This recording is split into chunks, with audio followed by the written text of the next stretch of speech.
What's up, Ragin Nation? How's it going? This is Alex here, and you're watching the Marvel edition of the Ragin Nation Show. This is just web series where we're talking about all things matter to me in the world of Marvel films. This is episode number 93, and in this episode I got some good news, I got some news that nobody cares about, and I got some bad news. Let's start with the good news, and the good news is that Deadpool 2 could be happening sooner than later. Now, Deadpool, at least the trailer, is already a hit amongst the fans. And as for the studio executives, apparently they've already seen a rough cut of Deadpool, and they're positively enthusiastic about it.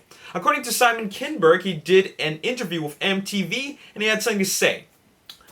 I have seen a rough cut of Deadpool, and it's fantastic. It's a really good movie. It delivers on the promise of the trailer. We certainly are talking about the sequel, but yeah, Fox is feeling good about it. We're all feeling really proud of it, so hopefully before it comes out, we will be well into the process of figuring out a sequel.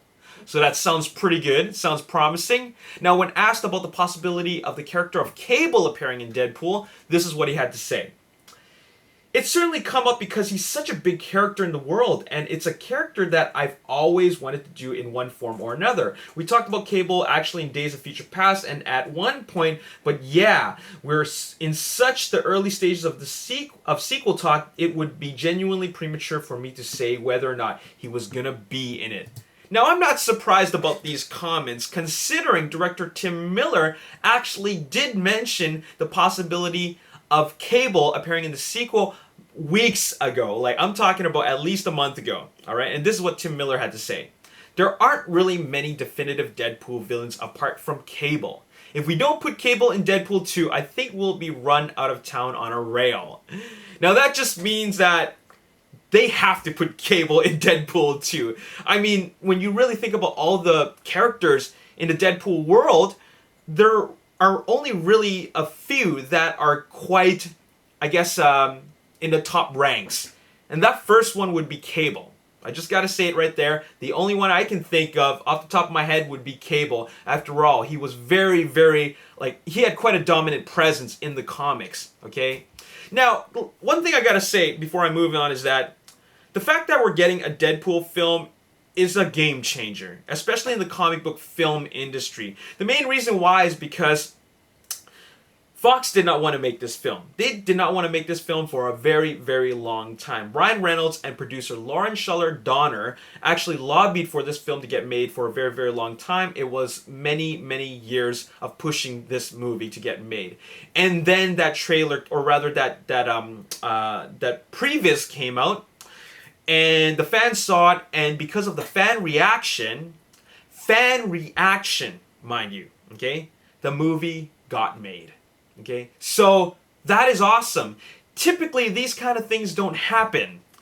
Just because the fans want something doesn't mean that the studios are going to invest millions and millions of dollars into it. They're putting a gamble on this movie, and because of fan reaction, that's what they're going with. Now, it's no surprise that in some ways it is getting made because, first of all, it's a smaller budget superhero film, or rather comic book movie film. I'm not going to say superhero. It's a smaller budget comic book movie film. I wouldn't be surprised if it was made for $50 million or even $40 million. It's filmed in Vancouver. Ryan Reynolds is not a celebrity that costs millions and millions of dollars to employ. So, you know what? And also, the visual effects work would be kept to a minimum. Mainly because, well, Cable defeats his opponents with his ability to, his martial arts ability and his gunplay. All right, his ability to fight, a lot of physical combat, not a whole lot of flying and super stuff, like super stuff. You know what I'm saying? Or turning into a big green Hulk or anything like that. So no real big visual effects work. It's a lot of more physical work, physical stunts. So when you combine all that stuff together and the fact that they're shooting it cheap in Vancouver, you know, it's not a very expensive movie. And that's one of the main reasons why this movie was able to get made. And if this movie is a success, then they're going to start working on a sequel right away. And hopefully, maybe, we'll even get it in a 2017 release. So, anyways, I think it's a game changer about, the fact that we're even getting a Deadpool film. And a Deadpool film that is just completely pushed through fan reaction. All right? So, that's pretty awesome. Anyways, let's move on to the news that nobody cares about, and that a Fantastic Four sequel is actually in talks right now. Simon Kinberg also spoke to MTV about the possibility of a sequel, and let's just see what he had to say. I'm really focused on the next one. I do believe there is a great Fantastic Four movie that we've made with the cast, so I'm gonna figure out what that is. We're figuring out what that movie would be. I'd like that to happen. I was obviously disappointed. I was most disappointed that the fans didn't like it. I care more about them than I do anyone else, but I haven't done a full deep dive on it. Do I think it was unfairly treated? I don't know. I've been on plenty of happy movies that don't turn out to be very good movies. I've been on a lot of unhappy, difficult sets that turn out to be great movies. There was a lot of attention on the process of making that movie. It's hard. When you're making a movie, movies are hard to make. It's just the reality. So he's trying to briefly explain about the process, that it was a very, very difficult process and that it affected the outcome of the film. He's disappointed, but he still wants to do justice to the source, or rather not the source material, but he wants to do justice to this franchise. I don't know how he's going to do that. It's going to be a lot of work because the fans have lost trust. All right, the fans have lost trust in this property, this comic book property, Fantastic Four, 20th Century Fox as a live action film. It's just something that the fans gave a chance. They gave it 3 chances, and this is a 3rd strike.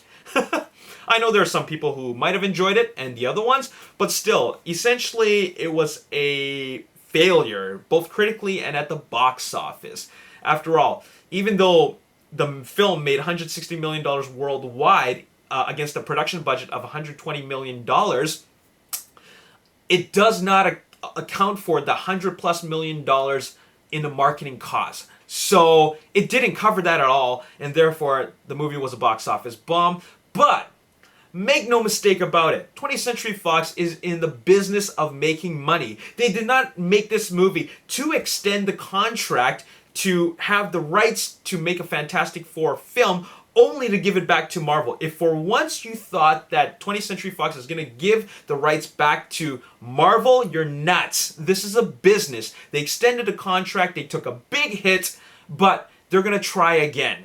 Okay, they're going to try again because Marvel Studios is their competitor. 20th Century Fox, they want another chance to make this right, and they believe they can, but of course it won't be right away. It'll take some time, and as long as the actors are signed on, they can still make another one, and really what they got to do is they need to rework their direction.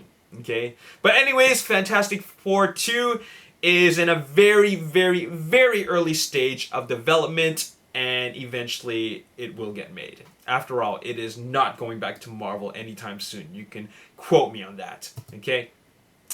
Anyways, the last bit of news that I have for you is some bad news, and that is, you know that little film starring Channing Tatum that is about to get made? It's called Gambit. It went through some problems because they couldn't find a director. They found a director, and his name is Rupert Wyatt. He directed Rise of the Planet of the Apes. It's a film that I enjoy. I like the fact that he's directing it. Well, he's no longer directing it. They lost their director.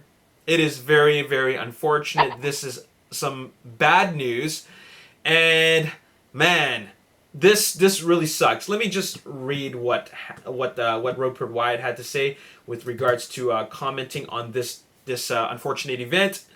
I was very much looking forward to working with my friend Channing and the team at Fox, but regrettably, a push in the start date now conflicts with another project. I thank them for the opportunity, and I know that Gambit will make a terrific film.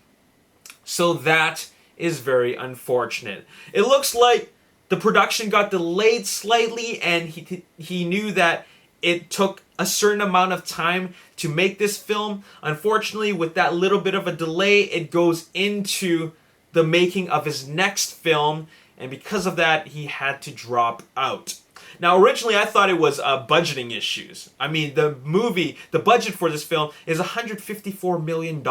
That's a lot of money. I mean, I'm pretty sure Deadpool cost $50 million, if not less, okay?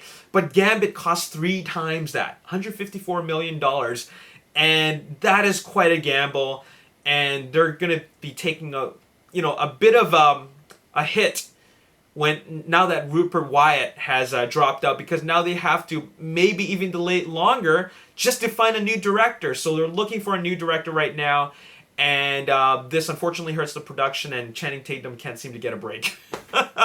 So that's really, really unfortunate. I really don't know who I would suggest at the moment, just because my mind was set on Rupert Wyatt. I think he's a very good storyteller, and the fact that he's out is really quite unfortunate. Anyways, that's really all I got to talk about. The good news being Deadpool 2 having cable, coming out sooner than later. The news I don't care about really is the Fantastic Four sequel. I mean, I won't say I don't care about it. I'm curious. I'm curious what they're going to do next in terms of changing a director, changing the direction, and also who's going to be writing the movie. Okay? And when they're going to make that happen. I mean, what do they consider a good amount of time before they decide to make another one? What is that amount of time? That's actually very curious, because that amount of time is, that needs to be considered delicately, all right? And of course, the bad news being Rupert Wyatt dropping out, thus making the production lose a director, and currently Gambit has no director, and that is a problem. Anyways, that's all I got to talk about in this video. If you want to see more Marvel movie news, hit the like button, subscribe to this YouTube channel, like me on Facebook, The Ragin Nation. Also follow me on Twitter at Ragin Nation. My name is Alex Yu. Thanks for watching. I'll see you next time. Peace. In fact, I think that he's the only director that can touch this film and actually make it work, just because of him and his